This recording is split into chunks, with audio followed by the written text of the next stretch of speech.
Hi, everybody. Welcome to Integrative Approaches to Health Coaching Part 2. Today, we're going to start talking about what's driving eating and overeating. We'll talk a little bit about mindfulness and mindful eating practices. We'll talk about exercise prescription, just a general overview, and then looking a little bit at that scope of practice. So some of you might be psychologists or physicians or personal trainers, exercise physiologists, dietitians. So we're all coming from different backgrounds in this course. So we want to look at what our scope of practice is and frame everything from that perspective. So when we talk about eating, what drives eating or overeating? And there are so many different things that are leading to our drives to eat. Obviously, we have stress eating, emotional eating. So our mood state is going to be a big driver in our food intake behaviors. Self-regulation, self-efficacy, our belief in our ability, sleep, biological factors, could be different hormones, appetite control hormones, neurotransmitters. So we see metabolic dysregulation that can interfere with satiety signals, altered brain signaling, gut-brain axis. If we have damage to the gut, that can be a problem or it can interfere, but also just the communication with that gut bacteria can also influence our eating behaviors and even lead to overeating when we have imbalance. And of course, our environment. We've got fast food places on every corner. We have commercials bombarding us. There's just a plethora of highly palatable foods everywhere that are affecting our brain pleasure pathways, which we'll talk about in a little bit. So the environment, whether we consciously or subconsciously realize that it's affecting our eating choices. And of course, all of these things drive our behaviors when, of course, we consume food in excess. That can lead in time to overweight and obesity. I want to spend just a little time talking about the brain reward pathways or the pleasure centers, because the brain is reward driven. It's going to seek out pleasure. So we have this circuitry, the reward center, and this is the ventral tegmental area, the amygdala, the nucleus accumbens, the prefrontal cortex. And we have a circuit, so it's partly the thinking brain and also that emotional brain, that more primitive area, that emotional brain or limbic region. And this is all connected. When we experience pleasure, it's really that we're releasing the dopamine, the chemical that gives us a lot of pleasure. And this motivates us, this release of dopamine motivates us to seek out pleasurable things. I've got the image there of a soda can.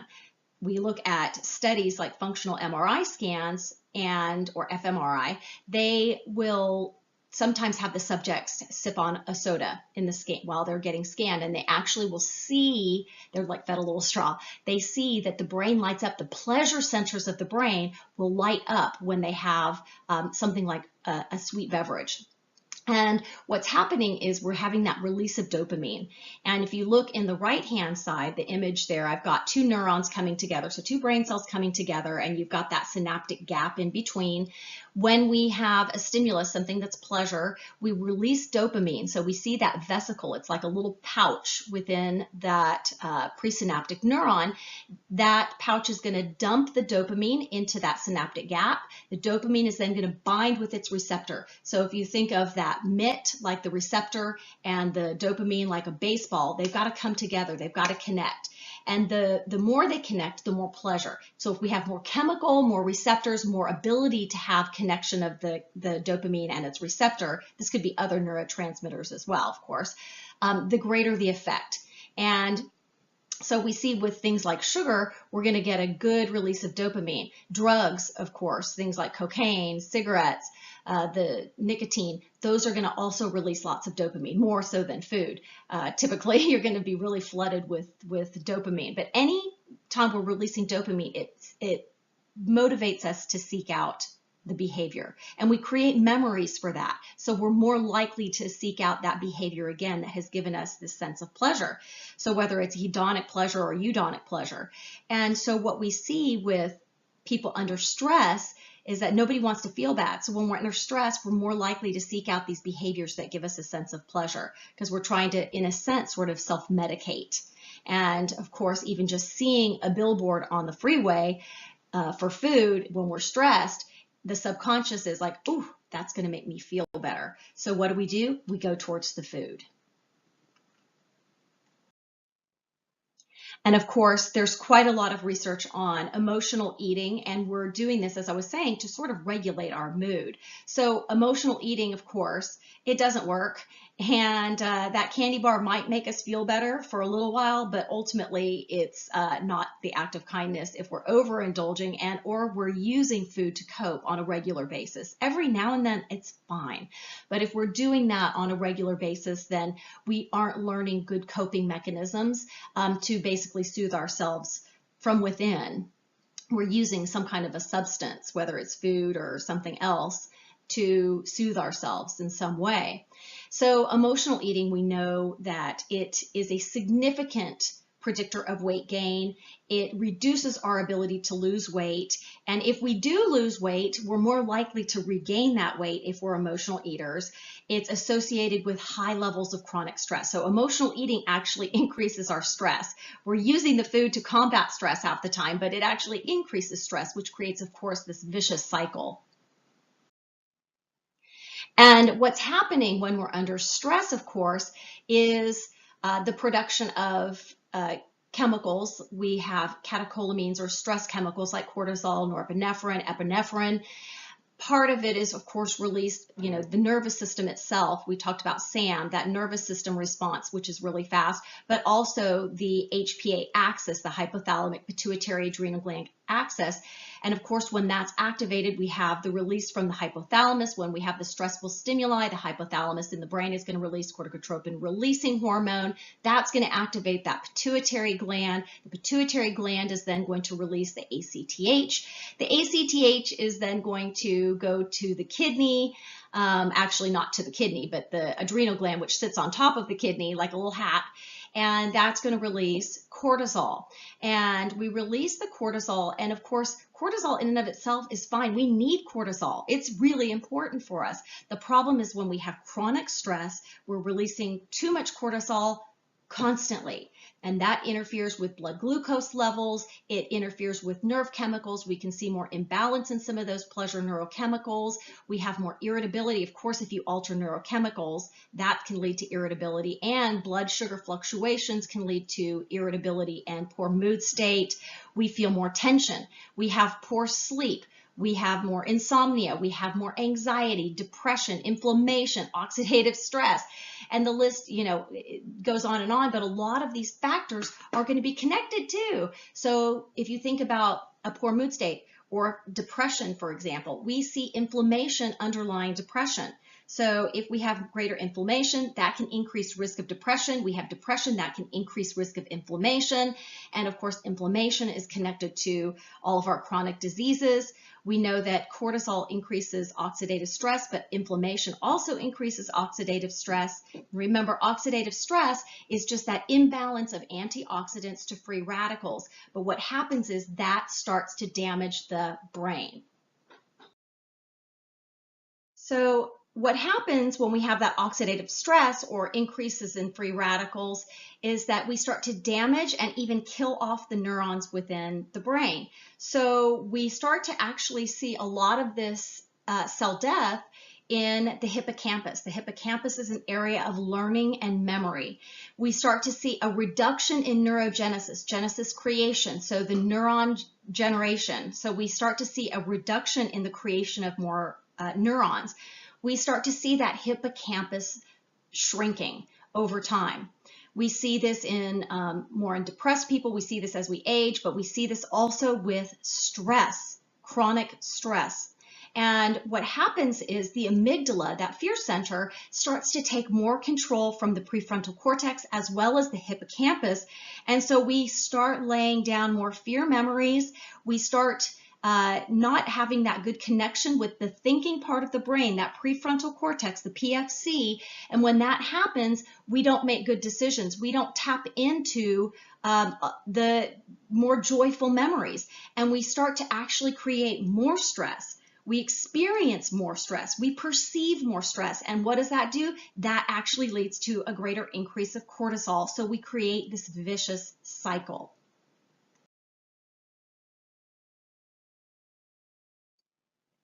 And when we are in stress, we tend to eat more. We have more dysregulated eating. Of course, not everybody does this, but a lot of people do. And it doesn't have to just be stress, but just a negative mood state in general. And that often occurs just before somebody overeats or quits a diet plan. And so this negative mood increases anticipation for highly palatable food, that HPF that I have there, highly palatable food. Highly palatable food is that food that's high in fat, high in sugar, high in calories. It's a lot of the processed foods are what we call highly palatable foods. So they are actually increasing that release of dopamine. They tantalize those pleasure centers in the brain. So when we're under stress, what do? We want to relieve that negative mood state, that discomfort that we're feeling in that moment. And food is a way to do that. And the brain knows it. It remembers it, because every time we do those behaviors and we release that spurt of dopamine, the brain remembers that. And it knows, this is going to give me a sense of relief. And sugar can actually reduce that stress response. So it's very powerful that we go back to that repeatedly when we're under stress. And of course, that negative mood often occurs, like I said, just before not just a bout of overeating, but a diet is broken. And a lot of times it's around 4 in the evening, or should I call that evening? Late afternoon, that time when people are tired, they're a little bit hungry, and they're stressed. We might want to take a new approach, a more gentle approach with many of our clients, our patients. And I love mindful eating. It is a wonderful way to let go of a lot of the judgment that we have and start to really just take that more gentle approach, really increasing our awareness, starting to really recognize and notice without judgment those triggers that we might have, noticing even just the very gentle experiences that we feel within the body that are actually driving those behaviors. And the more awareness that we can increase, the more we start to recognize that little twinge of stress that's maybe driving us towards that unhealthy behavior. So when we look at this one definition of mindfulness, it's the awareness that arises by paying attention on purpose in the present moment and non-judgmentally. So it's bringing ourselves into that present moment and repeatedly practicing that, doing it on purpose, so that we can become more aware. And when we become more aware, we can start to change. So mindfulness is often used synonymously with heartfulness. And I really love that, because I think when even just saying the word, for me, I can just feel a difference. Heartfulness versus just mindfulness, because it's not just up here. And a lot of cultures, they'll say the brain's basically in the heart, it's not up here. And so it's getting that feeling and learning to feel, listening to your body. And this is so important, paying attention to those little movements within the body, those subtle movements that are really speaking to us and telling us things. Mindfulness really helps us to get into touch with that. And as we recognize needs, when we listen and we get more true needs met, the happier we are, period. So this gentle awareness, so mindfulness is awareness. It's being aware, and it provides this spaciousness in which we can make choices. It opens up opportunity, because if you are unaware of any of these signs or triggers or whatever, then you don't have even the option of making a better choice. You're already moving forward without that split second where it's like, I don't need to do that. So mindfulness helps to increase that awareness, which increases that spaciousness to make choice. And it's not about forcing the mind to stop wandering. So for example, if you're meditating, it's not about sitting there and making the mind go blank. It's the mind is going to wander. It does that. But it's about noticing when it wanders and then bringing it back. For example, let's say you were doing just practicing breathing or breath meditation. When the mind starts to wander, You notice it and it's like, ah, my mind is wandering. You might notice, ah, I jumped to the future. Oh, my mind jumped to the past.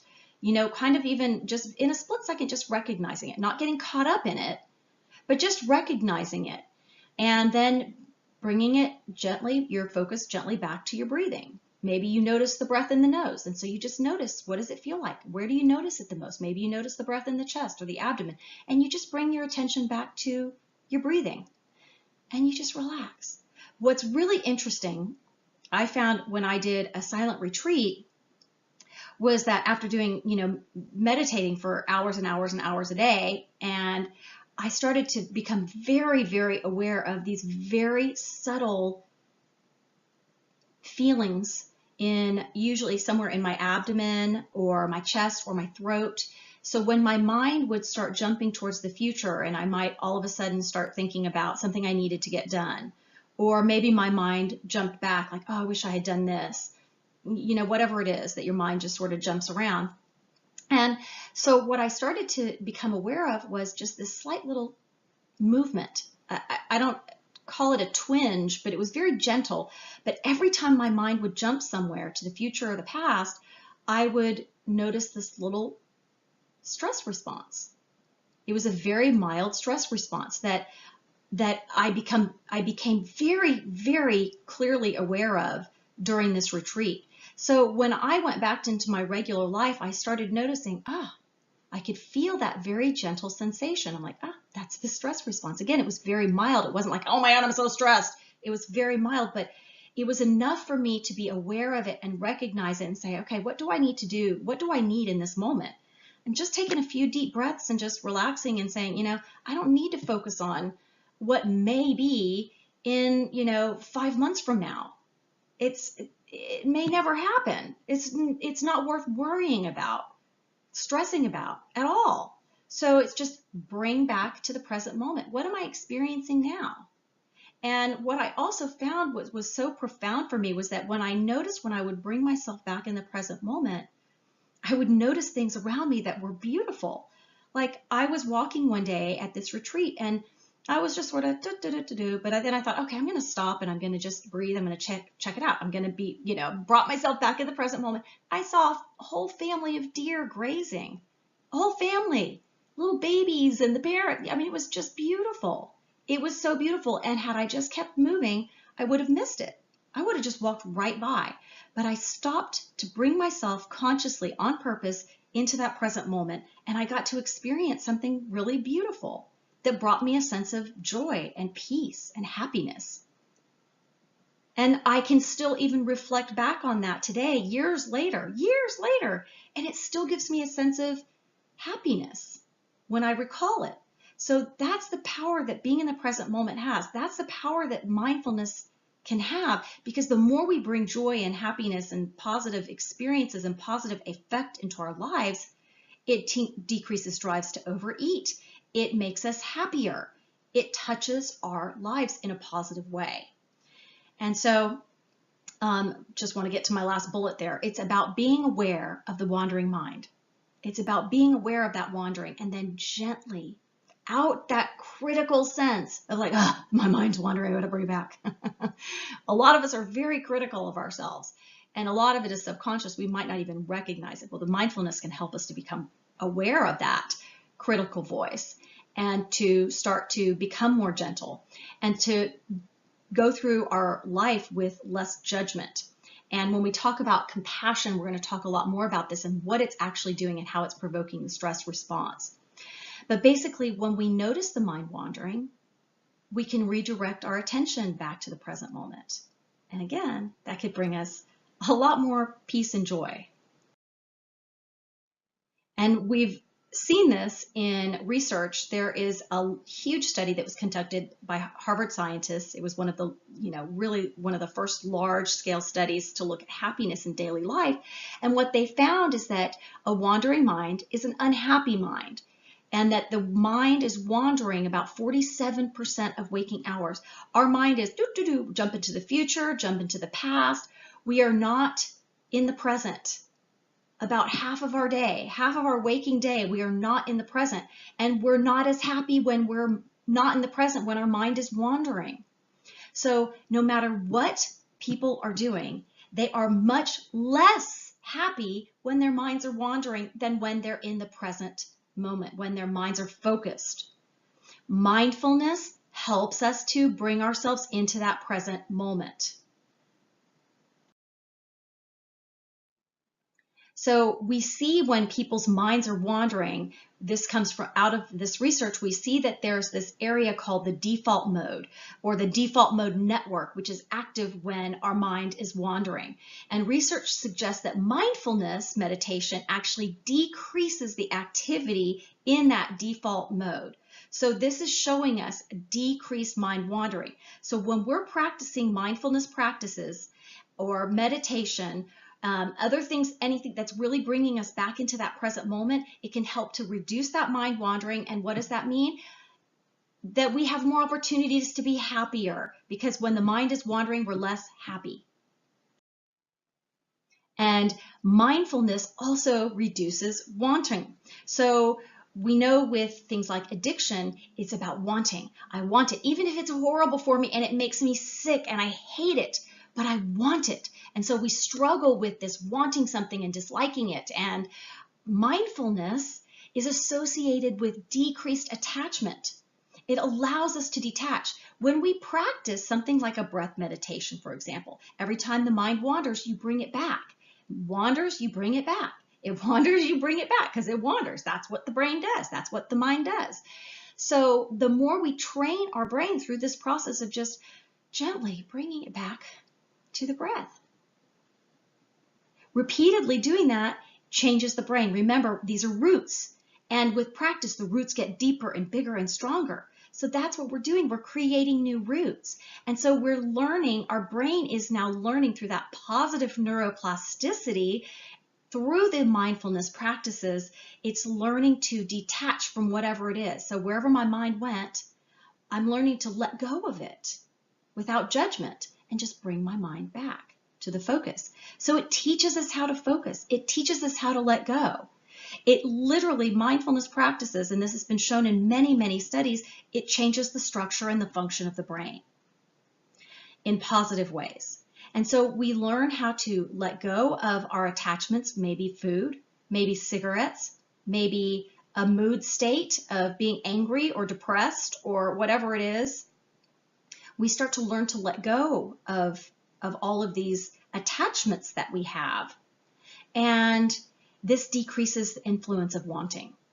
So as we start to become detached, we let go of our desire for that thing, that external solution that is really not helping us oftentimes. It's that hedonic pleasure that we are using. We start to learn how to let go of that. We start to create more eudaimonia, that hedonic meaning in our lives as we start to let go of our attachments.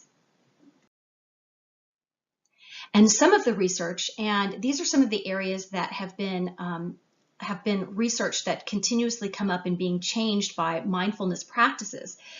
Mindfulness practices, as I said, change the brain. They change structure and function of the brain. And part of the changes that we see, or the areas that we see changing, are involved in self-regulation. If we want to change any health behavior, it involves self-regulation. So we see improved attentional control with areas like the ACC, the prefrontal cortex, emotional regulation, the prefrontal cortex, those limbic areas. We see the self-awareness is changed by changes in the insula and the medial side of the prefrontal cortex. And what this means overall, as we increase attentional control, we have more emotional regulation, we have more self-awareness. These all translate and help to translate into that improved self-regulation. When we have improved self-regulation, this has been shown in research to reduce mood disorders. It can help to reduce overeating. It can help us to stick with, again, any other health behavior when we have improved self-regulation. So it is worth the practice to retrain the brain because it can have such a profound effect. And research shows that mindfulness improves emotional well-being.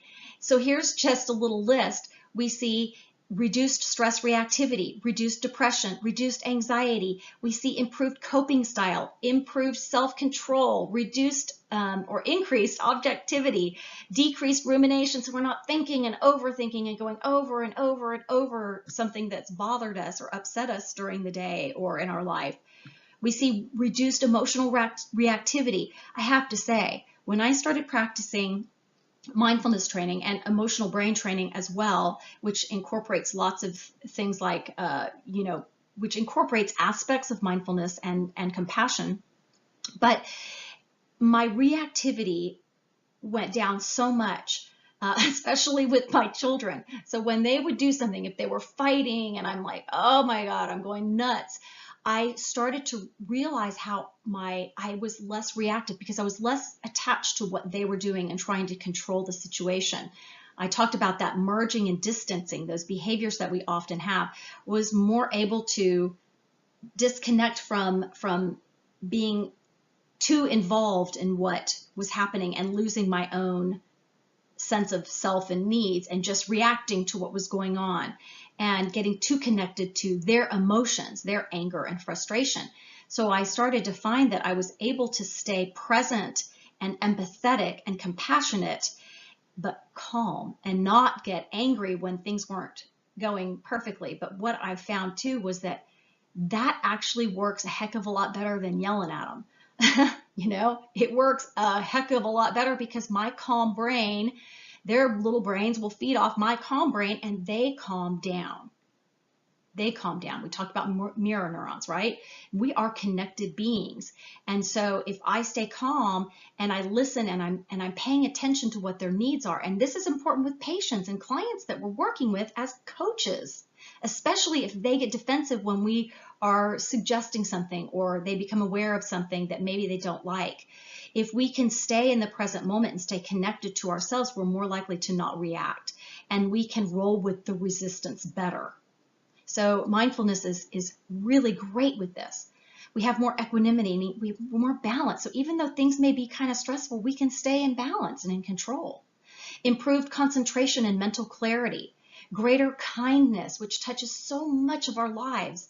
Greater acceptance of ourselves and others. Greater compassion for ourselves and others, which can reduce our stress level immensely. Reduce substance abuse relapse. And we just have improved quality of life. So I think if you just look at this slide alone and you see all these benefits from practicing mindfulness, to me, I don't know why somebody wouldn't want to try it. I had been doing research on this mindfulness for years for projects I was working on in learning how to decrease drives to overeat. And the more I read, I'm like, why am I not doing this myself? This is ridiculous. I'm telling everybody to do it. And I wasn't doing it. And then I started engaging in it, and so happy I took that challenge and I started doing it because it's just so much softer and just peaceful. So anyway, let's move on. Here are some of the other benefits. If that slide wasn't enough from the emotional perspective, here's some of the physical benefits of practicing mindfulness that the research shows.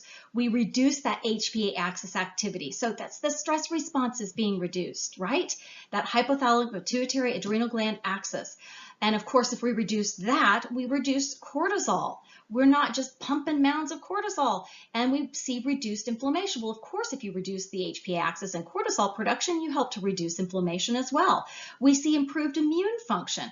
Of course, you can see how all of these tie together, right? We see reduced oxidative stress. We see increased telomeres, and telomeres are basically our cells aging, and we'll talk more about that later, but this is an amazing, amazing effect of mindfulness. You look at something as simple as practicing breathing, and I know that's just one practice within mindfulness, but how profound that we can see these biological, physiological changes because of trying something and experiencing something and practicing something, I should say. It's repeated practice of this that changes us physically. We see altered gene expression. Remember, we can turn genes on and turn genes off. we, with mindfulness, can turn on protective genes. We can turn down genes that are producing chemicals that are harming us. Think the immune system, the inflammatory cytokines or proteins, cortisol, okay? Improved glucose control and diabetes management. We see reduced pain perception, reduced amygdala activity, that fear center. And so we have less of that stress reactivity, because when we have chronic stress, guess what happens to the amygdala? The amygdala actually hypertrophies. It gets bigger. That's one of the ways it starts to get more control. So of course we're more engaged in that fight-flight response, and that area is more active. And it's not connected and communicating with the thinking brain, that prefrontal cortex. So with mindfulness, we can improve that, and we can increase that prefrontal cortex activity. We can increase the hippocampus, that again, with chronic stress, starts to actually shrink. It's the seat of learning and memory. We don't want that area to shrink. And we see an increase in that insula, that area of the brain that's involved in eudaimonia.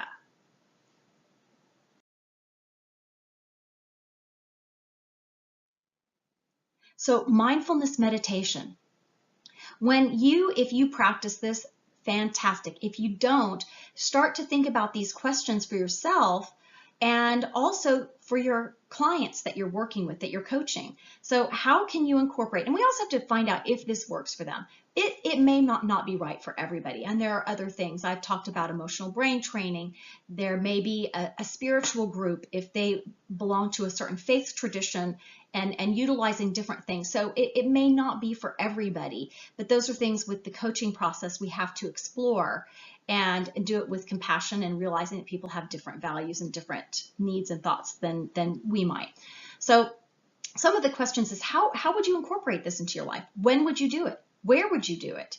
And what difficulties might arise? So for me, I have some areas in the house that I really love to just sit and breathe. I just sit and breathe. I do breath meditation for like 20 minutes. I try to do it twice a day if I can. Sometimes it doesn't work out. I've got kids, I've got work, I've got lots of things going on, so it doesn't always work that way. But we want to try to plan for those things. I have some places, if I can't go to my go-to, I'll just in my bedroom, first thing in the morning. Nobody's in here. My husband's already left. I can just be very quiet, keep the door shut, 20 minutes, boom, done. So find some locations and just try to make that area a really special designated area. And again, thinking proactively of what might come up and what do we do when those things come up. Because whenever things come up, obviously, if it happens once in a while, it's fine. But when we start to see these things popping up a lot, we start to do the behavior less and less and less, whether it's meditation or exercise or, buying groceries so that we have fruits and vegetables in the house. We have to look at those barriers and obstacles. So I have some practices that I will post if you want to try some. I have some on my website and my YouTube channel, but UCLA has a ton of free mindfulness meditations. A lot of them are really short, just to give you a little exposure, but they're really, really nice. And they're free. And of course, they also have lots of programs through the MARC, M-A-R-C. You could go to the website, the UCLA MARC. I can't remember if you just type that in, you'll get there. But there's tons of stuff and classes that you can take online and live. Now I want to switch gears and start talking a little bit about mindful eating. So this is really just an extension of mindfulness practices. And we're really trying to tap into that inner and that outer wisdom. So looking at what the body is telling us, that inner wisdom, because the body's always trying to communicate. It's like if I, overeat, my body has been trying to tell me to stop. It's sending me signals. I just might not be noticing those signals. Now, granted, when we have some metabolic dysregulation, some of those signals are a little out of whack, but with time, we can rebalance those. And also using that outer wisdom, which is knowledge, really, learning about nutrition, learning about the body, learning about the environment and how it influences us. So it's using that, basically that outer knowledge that we can learn in conjunction with the inner wisdom, with what the body is really telling us. And that's why I love mindful eating practices that actually incorporate meditation, because you can learn so much by just doing that sitting even just the sitting breath meditation. Because again, it starts to change the brain in positive ways, but it starts to really let us learn and start to focus on those little subtle signals that we have within the body. One of the things that we use is to explain mindfulness is the beginner's mind. And I love this. That's why I put the little picture of the kids there. Their beginner's mind. Kids are exploring. Think about a child seeing something for the first time. It's like that little bug. You know, I mean, they're just like, that's the coolest thing ever. And so we want to take that attitude of the beginner's mind, because this just makes, really, it just makes life more joyous.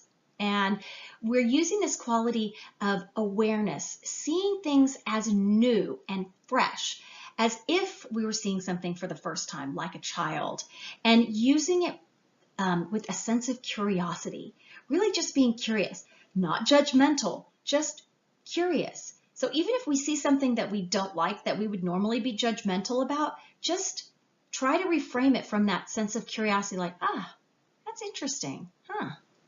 And then just kind of leave it at that. We don't have to analyze. That's one of the things I love about mindfulness. It's not about analyzing everything to death. Gosh, I just feel the weight come off my shoulders saying that. Just let go of the judgment and just, it feels so good to do that. And that's what this does. It's just curiosity. Not analyzing everything to death. Just notice it. Just notice it and be with it. And then let it go. So this quality, I mean, that takes practice. But it's very refreshing. So when we explore food, notice the food, the color, the texture, the smell. Are there any sounds? Or even when you're cooking, you do the same thing. Just notice. It's pretty cool when you start to see, let's say, a color. You're like, oh, wow, the vibrant colors that are in your fruits and vegetables. Or maybe the sound of something that's cooking. And just become present with it. It doesn't have to be good or bad. Just notice it. So when we're eating mindfully, one of the first things that we could do is just breathe. Just breathe. And open our awareness to what's there. Using our senses, all of our senses. The sense of touch, if maybe you pick up a carrot and it's cold to your hands, you notice what it feels like. Or maybe when you're peeling the carrot and you're gonna cut it, you notice the sound and the feel of the knife in your hand as you're cutting it. And when you're eating, you eat like a food critic. So I like to think about like a wine critic. And so you might think of how somebody goes about drinking wine. I'm not a big wine drinker, but you swirl it, you notice it, you look at it, you see the vibrant red, for example, and then you smell it. And then you take a little sip, you move it around in your mouth. You might notice it differently, different flavors within different areas of your mouth. You experience all there is to experience, or the critic experiences all there is to experience with this, beverage or with this food if you're eating mindfully. So open yourself to it. And it makes it a whole different experience. But what's great about it, even just breathing at the beginning, is it slows us down. It just slows us down. And we want to slow down our eating process instead of just wolfing things through in the car or behind the computer. Slow down and appreciate what's there. Even noticing or before you eat and thinking about, where did this food come from? Think about let's say if it's a vegetable, where did it grow? The soil it grew in. You might think of the grapes on a vine and the sun shining down in a beautiful vineyard, and it's just a beautiful scene. So even just thinking about something that's pretty can have a little dopamine kick, give us a little dopamine kick. And then we can have some increased pleasure, but then even being happy and grateful for what all went into creating that piece of food for us. The people that harvested that food at the farm and packaged that and brought it to the grocery store. So many steps went through to bring that food for us. It's an easy way for us to feel grateful and thankful that we have that and that we're so lucky to have that. And we're going to talk about gratefulness a lot later. There's an amazing amount of research on gratefulness. So even just before you sit and take that first bite, breathe. and be grateful for what you have in front of you, because a lot went into it. And then again, opening the senses and eating that food slowly with purpose, like a food critic. And just noticing that process of eating. So noticing, am I on autopilot? There are these techniques like that fork up, fork down, where you have to just put the fork down between bites. Wait till you're completely done eating before you even pick that utensil back up again. It's not easy to do, but holy moly, it's pretty effective at slowing us down, taking us off autopilot, making us pay attention more to what we're doing, and also paying attention, where do you eat? Mentioned eating in the car, behind the computer. So as often as we can, sit down and have a meal, not eating over the stove or eating out of the refrigerator, but being present with the food. And that's not always possible. I mean, I have to eat on the run plenty of times, as I'm sure all of us do. But even when we're eating in the car, try to be more present. Or when you're eating at your desk, try to be more present, even just a little bit if you can. And checking in, not just before, but during and even after the meal. Check into your hunger cues. How full am I? How hungry am I? Before you start eating. And noticing those subtle sensations, if we can just stop a quarter way through, a halfway through, and just pay attention before we keep eating, can significantly help us to reduce the amount of food that we're eating and really pay attention to our taste. So are the foods that you eat something that you do over and over and over again in a certain situation? Is there a certain situation that leads to overeating or mindless eating? And how do hunger and fullness cues change? Paying attention to both, because hunger and fullness are different. They're a little different. So you might assess, how hungry am I on a scale of 1 to 10? How full am I? And, we can become full by drinking a ton of water, but that doesn't really satisfy our physical need for food. So look at those cues before, during, and after. Looking at that inner wisdom, again, that's really thinking the hunger and fullness cues, really paying attention to what the body needs. Then it's really more on those nutrient needs from that inner wisdom. Of course, outer wisdom, using our knowledge to understand what's going on in the body and the environment.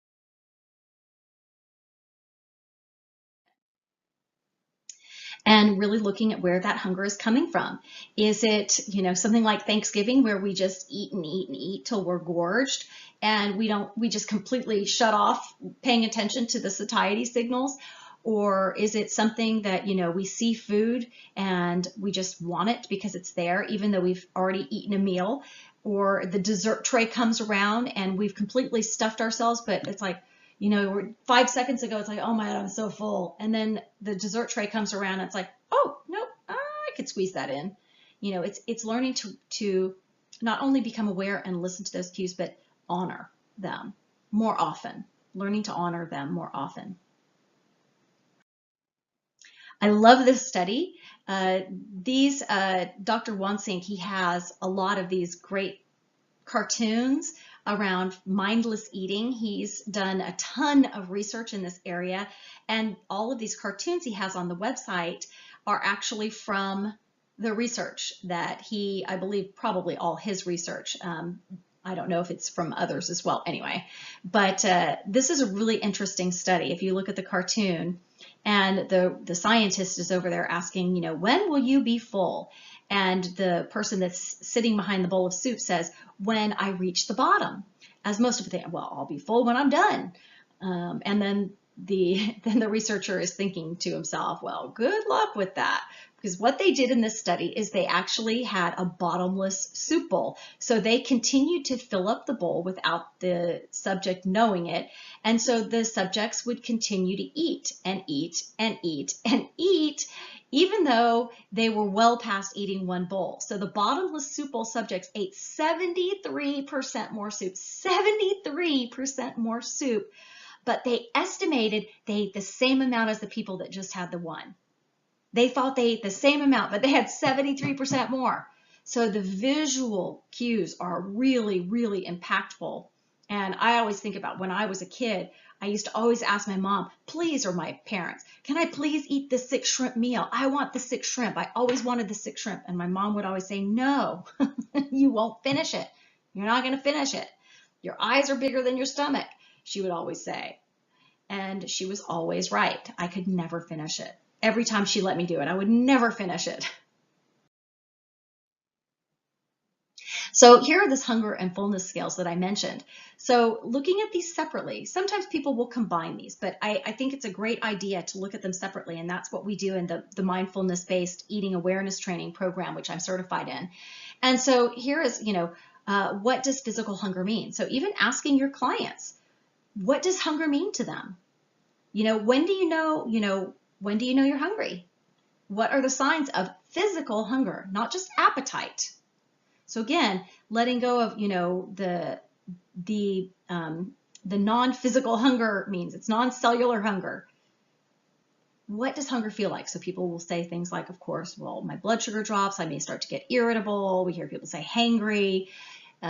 We feel the stomach start to rumble, whatever it is. So working with the client to help them to start even just thinking about these things so that when they eat, before they eat, to pay attention to their hunger cues and not let it get to the point where they're down at a 3 or below, because once we start to get down on that low end, then we're going to be ravenous. We're going to be ravenous, not ravenous, ravenous. We're going to be so hungry that it doesn't matter, that broccoli sitting there. I'm like, I don't care about that broccoli. I'm going to eat that bowl of candy, And so we want to try to get people to start paying attention to those cues so that they're closer to that 5 area and say, okay, you know what, I'm starting to get kind of hungry. Maybe I need a snack, or maybe I need to eat lunch, whatever it is. And then how do you know when you're full? So starting to pay attention to those fullness cues. We do a great exercise in the MBE program with water, and you actually will drink about an 8-ounce cup of water, and then just you assess hunger and fullness before, then you assess it after you finish it, and then you assess it again at the end when you drink another 8 ounces of water.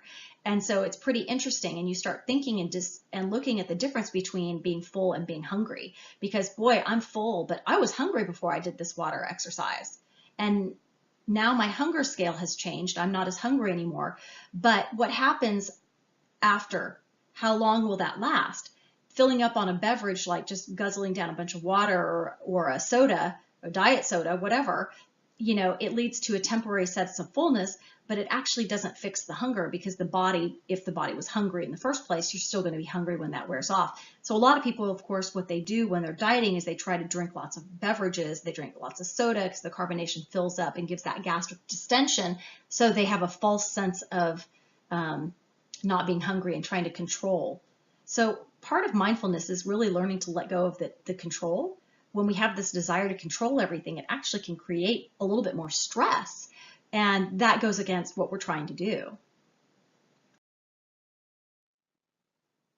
The other thing with the mindful eating, what's so effective and helpful, is that it really helps us to slow down. So we know that our parasympathetic side of our nervous system, that relaxation side of the nervous system, is going to be involved in digestion. So it's active during rest and when we digest. So parasympathetic nervous system, rest, digest. So we really want to be in that state of rest and digest when we are eating, instead of being stressed, right?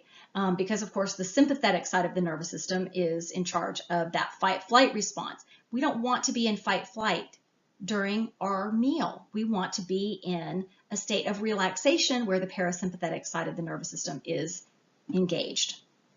One of the simple things we can do to activate that parasympathetic side of the nervous system, that relaxation response, is breathe. Deep diaphragmatic breathing, which activates the vagus nerve, which triggers that parasympathetic side of the nervous system. So breathe before you eat. Slow everything down. And if you start to notice you pick up the pace, or your clients, again, I'm saying you, but I want this to be transmitted obviously to a client or a patient that you're working with. But it's just slow it down. Breathe before, during, and even after a meal or a snack. And it's not just about slowing down that that is helpful in engaging that parasympathetic side of the nervous system. But we know that it has a lot of benefits. So some of the research out of the University of Rhode Island found that slow eaters, they actually increased satiety and they ate less. Slow eaters increased 2 anorexigenic peptides. So the anorexigenic, of course, think anorexia, it decreased eating. So, or the peptides were peptides that reduce eating. So the slow eaters increased 2 peptides that decrease appetite. And they also found that the fast eaters had a higher body mass index. So the research is showing that if we slow down, we can increase those, give more of a chance to those body signals to do their job, versus if we just, eat too fast, we don't get those signals as quickly. So slow down. And the other study, and this was published in the British Medical Journal, they looked at almost 57,000 men and women. And they found that the fast eaters, there was an association between the fast eaters and metabolic syndrome. So we see higher BMI and we see a state of metabolic dysregulation. And we'll talk a lot more about metabolic syndrome in the next couple weeks. So it's a good practice physically and emotionally as well. It helps us to stay more present and we can experience a little bit more pleasure with the food. And I love patience. I love the practice of patience. It's something that I have to do on a regular basis. A lot of times I can start to notice my impatience starting to flare up, and I just take that step back and realize, I'm being impatient, with a sense of curiosity, not judgmental, but that sense of curiosity. I'm a little impatient. I can feel a little bit of that stress response. And I love to ask people, how does it feel? What does patience feel like? And even just take a second and just maybe even close your eyes and breathe. Just relax a little bit and just feel. What does patience feel like? What does patience feel like in your body? Maybe notice what emotions come up when you think about being in a state of patience. For me, it's calm, quiet, relaxed. I just feel at peace. I feel at peace when I'm patient. My body relaxes. My chest relaxes. My shoulders drop. My jaw relaxes. My neck relaxes. Everything softens when I'm patient. Now, if you look at the flip side of this, impatience, it's exactly opposite. You feel impatience. Again, if you take just a moment, you might close your eyes if it helps. Just feel what impatience feel like. Even maybe bring to mind a time when you were maybe waiting in line or in traffic and you were impatient. Impatient. It's tight. Makes me angry. The emotions that come up are anger, irritation, irritable, frustrated. Ugh. My body, my shoulders get tight. I roll forward. I can feel my jaw get tight. That's the stress response. When we are impatient, stress response. We can have some control over this when we recognize it. And again, with mindfulness practices, it trains us. It trains us to recognize the subtleties of this. When we're patient, when we're not, and to notice what it feels like. So before you start getting really impatient and stressed, you recognize it and you have that choice. Okay, I can let this go. And one of the things I do a lot of times, we did this practice when I was in one of the mindfulness retreats, and we would just look down at everybody's feet, not their faces, but just looking at people's feet as we were walking around. And it was like you would see somebody's feet and you would think, have compassion for them. Have, may peace be with you, whatever it is. And not looking at the face, which could create maybe some judgment, but just looking down at people's feet and just, it's kind of silly, So it brings a little bit of fun and joy. I would do this in the airport. A lot of times I would just walk through the airport and I would just look at people's feet and I would just kind of, huh. So when you're in a state of impatience or stress, sometimes just bringing up some compassion for yourself in the situation and for maybe other people that are around as well, and having some empathy, and how quickly that can diffuse that stress. Really, we've got to get the stress down because it's driving so many of our unhealthy behaviors. Patience. Practice patience. So here are some techniques on helping us to slow down from that mindfulness eating practice. So we could use, and this is a little beyond mindful eating practice, but it's just techniques that can be used, but using chopsticks, eating with your non-dominant hand, setting the mood, which we use a lot in mindfulness, mindful eating, is, have a nice place setting. Maybe have a candle, maybe have some flowers, sit down at the table instead of, I mentioned, eating at the refrigerator. Use that fork up, fork down technique. Try it with people. It's a lot harder when you're with people to do this. Practice at home and just pick one meal. Pick one meal to try to eat more mindfully, or one snack, and just choose when you're going to do it. And again, doing this with our clients, just pick one meal. Have them just pick one and see what they experience. Again, without judgment, just see what they experience. And being gentle with themselves as they try this, if this is a new approach, and have some flexibility with it, and trying to go about it with that sense of curiosity, just noticing what you notice and then let it go. And then exploring the experience. If they try eating slower, did they notice some resistance to doing that? This desire, let's say they do fork up, fork down method, and the need to fill up that utensil. I don't really eat like this, but fill up that utensil and shovel it into the mouth before the other bite's even halfway down. So we start to notice, I'm ready to stick that food in there. And I say this from personal experience, because when I first started doing it, and I even would consider myself, when I first tried this, to be I am a slow eater, but a pretty mindful eater. And I realized that I always had a fork of food or a spoonful of food ready to shovel in my mouth. I wasn't even close to being done, but I was ready to go. So it's really an interesting exercise. And even exploring, why do we not slow down? Why don't we slow down? What's going on? Maybe there's something going on that's leading us to eating faster. And just noticing thoughts and feelings, again, without judgment, just noticing thoughts and feelings. The other thing that we can do, and eating slowly is really helpful, we can listen to our sense of taste. Our sense of taste. Oftentimes we're chasing the flavor. We eat a bite of a donut and we're like, man, that is good. And so then we want to eat a box of donuts. But by the fourth or fifth bite, it's like the flavor is really different. It doesn't oftentimes taste as good after that fourth bite. I'm just using that as an example. But we'll notice this with so many foods. It's like the first couple bites are amazing, but we keep wanting that same experience. And so we eat more and more and more trying to get this. And what we see, what's really interesting, I'm going to kind of divert a little bit because I didn't mention this with the brain reward pathways, is that we see that some brains are different. And we actually have less of these dopamine D2 receptors in some people. People with substance use problems, obese individuals oftentimes have less of these dopamine D2 receptors, so they have less of this binding and they get less sense of pleasure from the food. And so it makes us more inclined to overeat if we're not getting a sense of pleasure. So now I'm going to go back to this.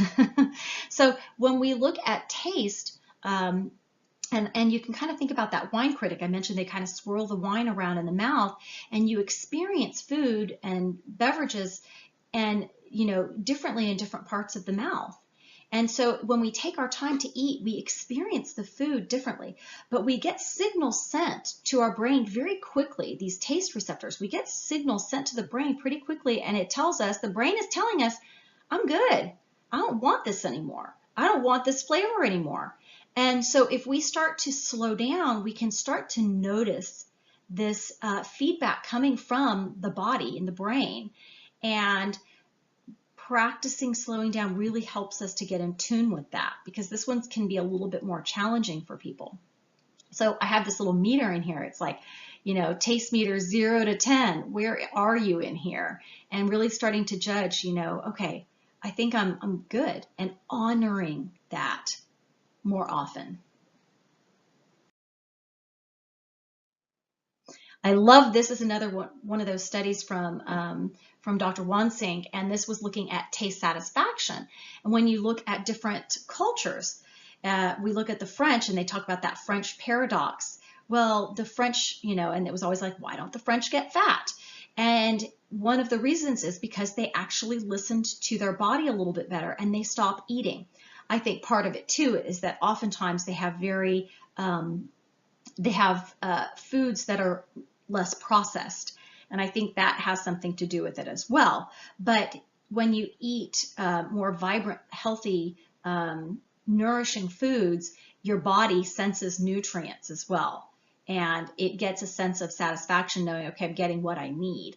But what we see in this research is that the French, if you read the cartoon to the top left of the French guy, I stopped eating because the food she no longer looks good. The food no longer looks good because they're paying attention to the body. Whereas we've got our American, Go Team, saying, I stopped eating because the plate is empty and the TV show is over. So completely not listening to the internal wisdom, that wisdom of the body, cut off from those satiety signals. And of course, in this cartoon here, just looking at this gentleman being overweight, we know that being overweight and obese can affect our satiety signals as well. And as I mentioned, we'll talk more about that as we move into the obesity lectures. But the subjects from Paris, they're 1.5 times more likely to stop eating because of the internal cues. 1.5 times more likely to stop eating. Not just, so they notice the sense of feeling full, but also other internal cues compared to subjects from Chicago.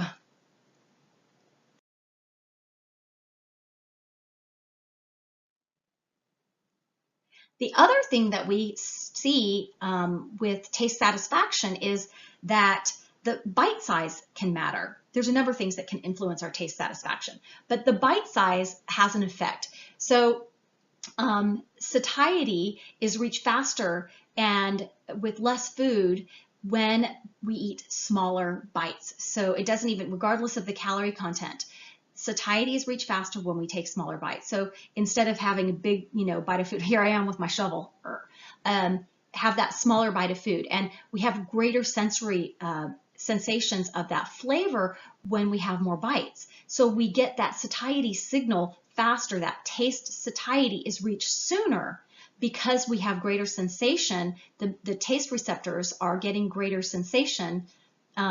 It's like they're noticing the flavor more because we have smaller and more bites. So we get the signal sent faster. And so one of the things you can do is practice, of course, cut and break your food into smaller bites and savor each bite. So part of that is with that sense of slowing down, but savor, really taste the food. We do an exercise, a raisin exercise in the mindfulness-based stress reduction program, as well as the mindful eating program that I teach. And when we do this raisin exercise, it's basically eating one raisin very mindfully, noticing the texture, the taste, everything about that raisin, and you eat it really, really slow. And what people notice is that, wow, I mean, I hear it all the time, is that I've never experienced a raisin like that. Wow, it was so sweet. It was, they just experience it completely different, because usually what do? We pour half the box in our mouth if you have one of those little ones. You take, or a handful of them, and they're like, wow. And we don't even experience it. So it's very different when you savor a bite of food. And after each bite, noticing if you've had enough. So take that time, that step back, noticing internal cues and taste satisfaction. Now, simple versus complex flavors. This also has an effect on our taste satisfaction. So taste satiety is reached faster with simple flavors. So when we have simple flavors, then we can experience that satiety faster. So when we have something like sweet and salty, we have combinations and more, more flavors. It may take a little bit longer to reach that taste satisfaction. And I use an example a lot. I always notice that if I go to the movies, we'll get both popcorn and maybe some candy or something. And I'll eat some popcorn and I kind of get sick of that salty flavor. So then what do? Oh, I'll have a bite of candy. And so then, kind of sick of the candy. Go back to the popcorn. Boom, boom, boom, boom, boom. Before you know it, you've eaten a tub of popcorn and a whole giant box of candy. So part of it is when we alternate, it just, the taste satisfaction, the receptors are affected differently by different tastes or, sweet, sour, salty, bitter. So we can keep eating more. We don't get those signals quite as fast that we're actually getting full. So highly processed foods, they're actually engineered with complex flavors, which keeps us eating. And we oftentimes, because of the highly processed nature, high sugar, and what have you, we tantalize those pleasure centers in the brain. And so we create memories that, ooh, this is good, this released dopamine. And we'll go back to that, particularly when we're under stress and we want to regulate mood with a substance, an external solution. So practice, this is a practice, is to eat simple meals. If your client is having trouble with eating, they might try just having some more simple meals. So maybe not as complex and separating flavors, at least a little time. They could try it and see if it works, or if it helps them to slow down or to notice that taste satisfaction a little bit sooner. So we want to try to keep things kind of simple, maybe have more, one versus the other, and have roasted chicken rather than sweet and sour chicken.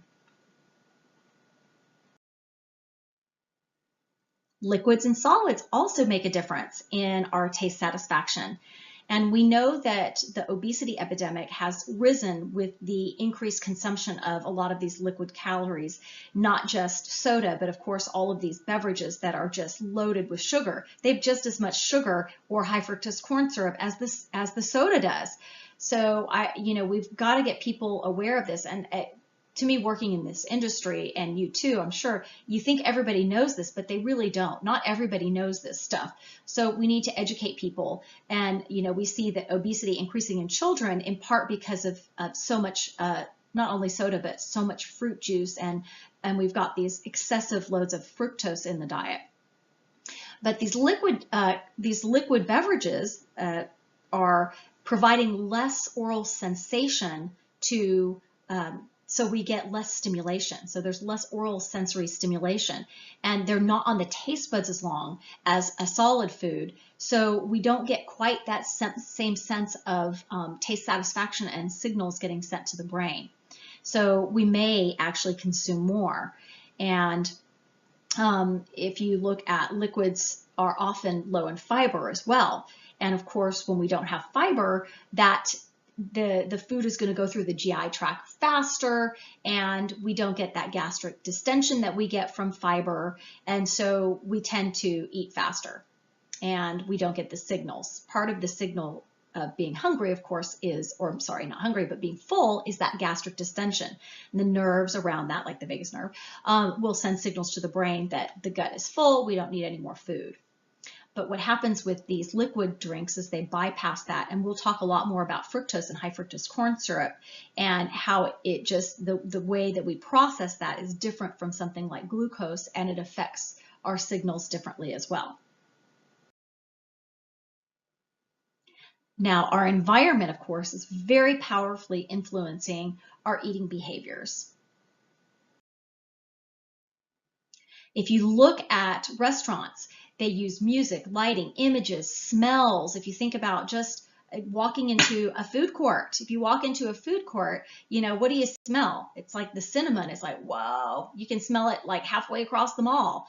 And I don't know 100% if this is true, but I've always heard that the cinnamon actually will fan the smell. And I've heard it's synthetic as well. It's not even real, but it sure gets us going. It tantalizes those brain pleasure pathways, that's for sure. And what they're doing is they're designing their establishment to prime people to be hungry and to desire the food and enhance the purchase of their foods. The other thing that a lot of companies will do is they will intentionally do things that are going to lead to a spurt of dopamine, because of course we've said dopamine is going to motivate us to seek out the behavior that is creating that dopamine spurt. So if you look at something like McDonald's, I mean, it's so brilliant because it's like, what do you have? A Happy Meal. So a lot of the advertisers, they're going to pair the food with images that create fun, happiness, leisure, love, power, sex, because all of these other things, they also produce dopamine.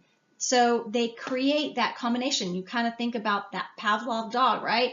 We're going to get that spurt of dopamine here. We're going to get it from the highly palatable foods, and the brain remembers. The brain remembers. So of course, McDonald's, it's priming our kids by having a Happy Meal with a big smile and a toy. And then if you go in the establishment, you get a playground. Oh my gosh. So they're already going to be spurting dopamine all over the place, in addition to the highly palatable food that they eat. You look at Carl's Jr. Instantly, what comes to your mind when you think of a Carl's Jr. ad on TV? Instantly, what comes to your mind? Well, for me, it's the girl in a bikini and eating a big giant burger, right? Well, of course, because that's love, right? Sex, love, and that releases dopamine. So they're priming us. They're pairing these things together intentionally to get us to purchase their products. So turn off the food commercials. They're already ingrained. And kids, there's statistics on kids and research on kids and how many food commercials they see, and it actually is linked to increasing their body mass index. So these commercials are effective. And of course, we learn by watching. We've talked about mirror neurons. Now, our brains are practicing doing actions that we observe, and we increase the capacity to carry out adaptive functions that increase our survival. So these are survival. If I saw as a caveman and I saw, my mom eat a mushroom and she died, then I know, don't eat that mushroom. It will kill me. And so we learn behaviors by watching others. What's really interesting, and there was an article in the New England Journal of Medicine several years back, and I think it was titled, "Is Obesity Contagious?" And one of the interesting things was they find that the people that you are with, if they were obese, you were more likely to be obese. But some really fascinating research is carried out in things like food courts and restaurants, where they place people intentionally to overeat. And what they find is that if they place not overweight, but overeating people in the establishment, the subject, or just the person that doesn't know this is happening, when they eat, they tend to eat more. And I certainly have noticed certain people that I'm around, there are some people that I will eat less with, like my sister and I, we just split everything. But if I'm with my husband, I eat more like him when I'm with him. So it's really interesting behaviors to notice. And so, of course, for our clients, we want to have them start noticing these behaviors as well and start paying attention to the environment, because the environment profoundly affects our eating behaviors. So we do this unconsciously. We're not thinking about it, but these mirror neurons, people unconsciously mimic others' eating behaviors. And the mirror neurons that fire when observing and engaging in eating are thought to be responsible for hardwiring imitative behaviors in the brain. So again, mimicry leads people to prefer certain foods. So this is why, of course, you have celebrities selling foods, because it really, people want to imitate the famous celebrity. Oh, they're eating that. I better do that, right?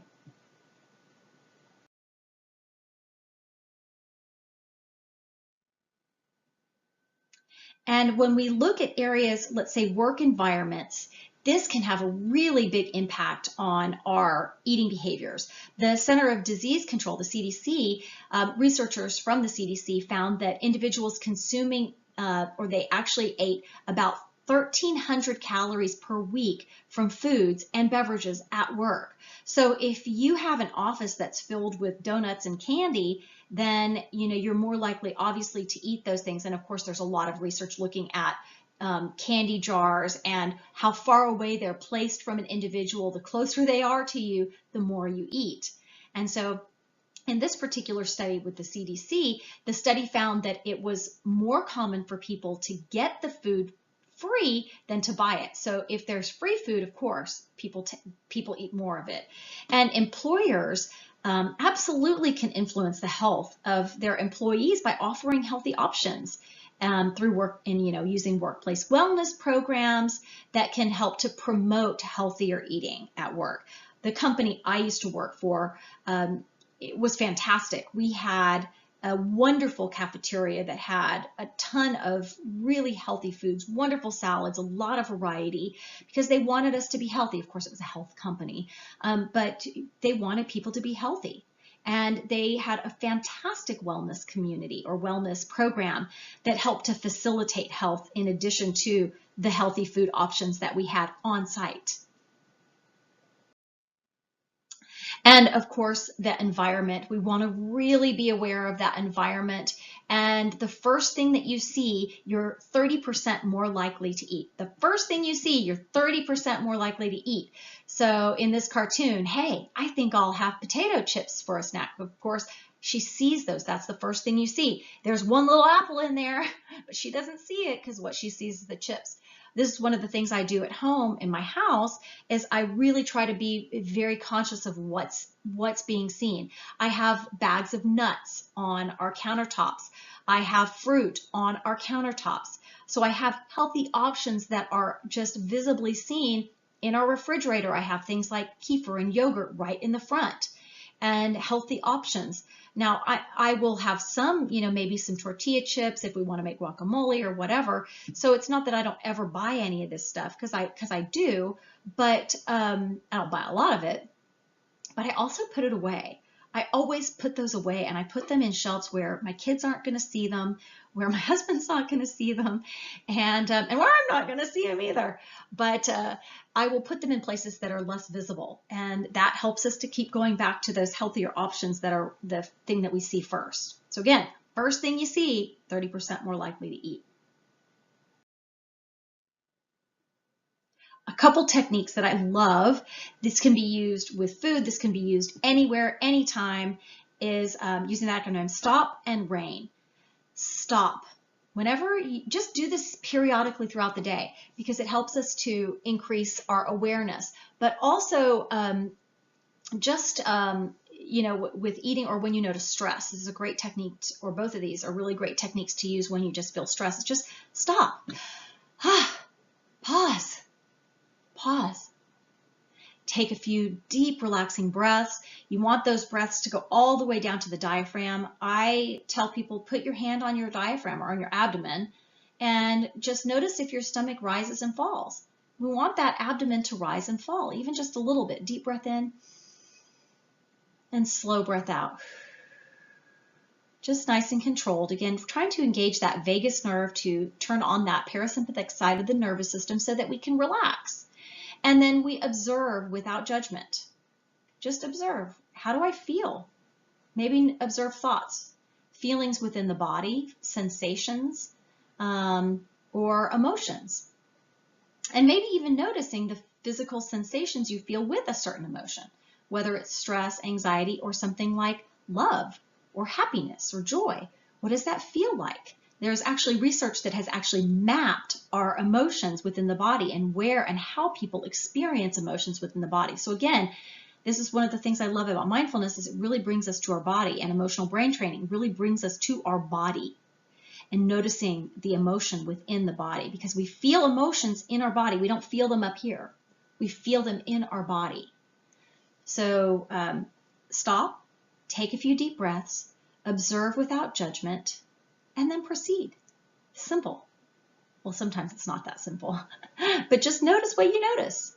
One of the great techniques from emotional brain training, when you notice you're in a state of real stress, like real stress, where you're kind of almost freaking out or are freaking out, you can stop, try to breathe if you can, and then just say to yourself, do not judge, minimize harm, know it will pass.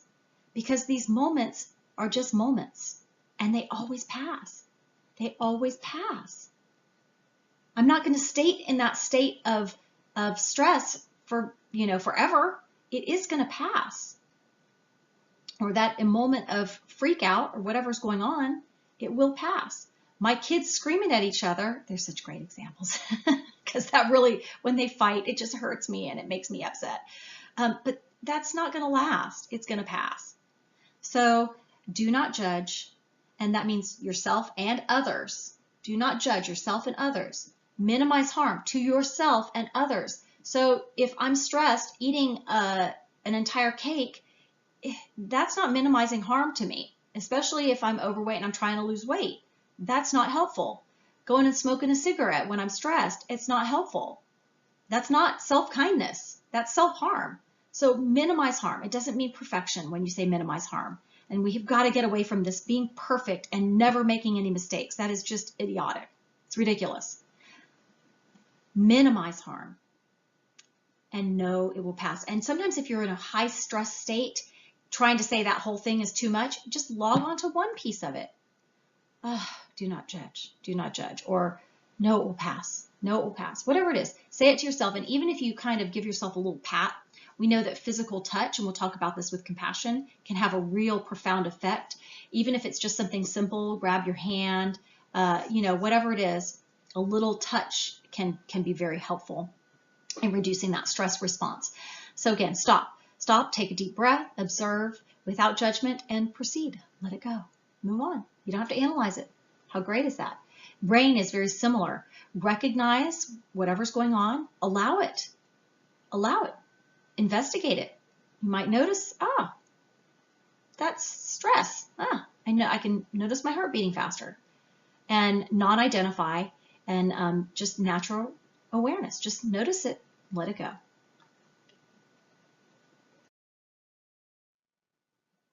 And here's another acronym that some of your clients might like, it might work for some, is REST.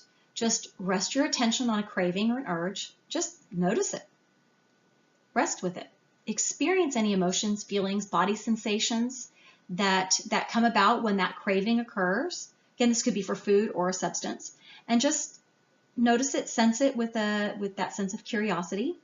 Stay with it, stay present in the present moment, explore self-care, self-compassion needs in that moment. What do I need right now in this moment?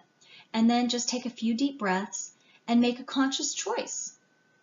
And sometimes eating that food is okay if we do it sometimes. That's fine. We just don't want to do it all the time. But we make that choice, a conscious choice. There's a whole practice that's used in addiction and in mindfulness practices called surfing the urge. I love this, and I've got an audio version of this that I will post for you, but this is basically just giving you the visual of what happens to a wave. A wave gets bigger and bigger, like a craving, but then it dissipates into the shoreline. And cravings are just like waves. They build and build and build. But if you don't give in to the craving and you just notice it, it dissipates. And what's the worst that's going to happen if you don't give in to that craving? What's the worst that's going to happen? Holy moly, maybe it goes away. I'm not going to die if I don't eat that French fry.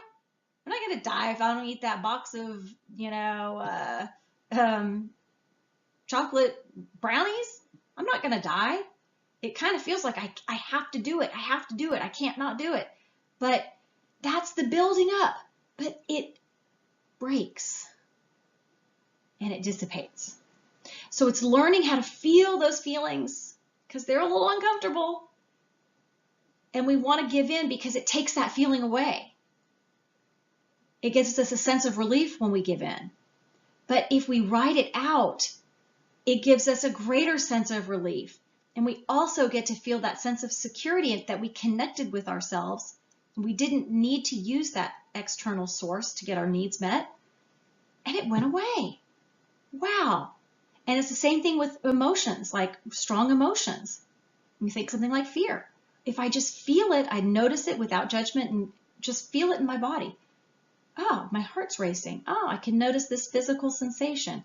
Noticing the physical sensation, and then before you know it, just experiencing what it feels like, it's gone. So surf the urge, just ride the wave. And I love this quote by Walter Willett, who is a pretty famous researcher, and he stated, "No single food will make or break good health, but the kinds of food you choose day in and day out have a major impact." I love this because I think it takes us away from that all or nothing mentality. We don't have to be perfect. If you think of that 80-20 rule, 80% of the time, if you're making really good choices, healthy choices that are supporting your emotional and physical well-being, you're going to be good. You're going to be pretty healthy. We don't have to do this perfectly. And that just, it takes some of the pressure off and some of the judgment and that need to, that all or nothing black and white mentality of, if I make even a tiny mistake, I have failed. It's that judgment and self-criticism that comes. And sometimes it's that, oh well, I blew it. Okay, I'll just dive all the way in. You know what? We don't have to do that. We don't have to do that. And we can change those roots, because that's all these are, is they're just roots. They're wires. They're just synaptic connections. That's it. And we can change those wires. We can change those roots, those connections. We can do that. And it helps when we don't do it with perfection.